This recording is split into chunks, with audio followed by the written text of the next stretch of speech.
Shoot করতে হবে। এই ইউটিউব টাওয়ারকে আর শুট করবার কি দরকার যেখানে আমরা মুখোমুখি চ্যালেঞ্জ করতে পারি? যদি আমি কিছু না বলি তাহলে আমার ব্র্যান্ড নিউ শো সম্পর্কে সবাই জানবে কি করে? দেখো বন্ধু, আমরা যদি ভবিষ্যতে বড় সেলিব্রিটি হয়ে যাই তাহলে আমার পরিচিতি যেন হয় প্যান্থারের নতুন ম্যানেজার হিসেবে, আর এখানকার নতুন হেড হিসেবে আমাদের কিছু শর্ত আছে। প্রথমত, আমাদের নিজস্ব একটা ইউটিউব চ্যানেল চাই। ঠিক আছে, আমি ওটা দেখছি।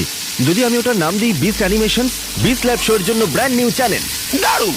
এছাড়া প্যান্থার আর আমাকে যেন প্রতিটা শুটে মেকআপ দেওয়া হয়। ঠিক আছে, ভালো, চলে এসো।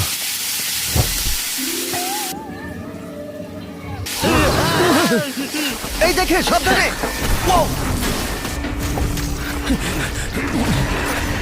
জিমি, আমরা এটা সামলে নিচ্ছি। আমি আমার লোকদের দিয়ে তোমার লোকদের ডাকছি। হ্যাঁ, ঠিক আছে। ও মাই গড, নিজের খেয়াল রেখো। ঠিক আছে, যাই হোক, যদি তোমরা brand new beast lab show দেখতে চাও, যেটা এখন বিস্ট অ্যানিমেশন ইউটিউব চ্যানেলে অ্যাভেলেবেল আছে,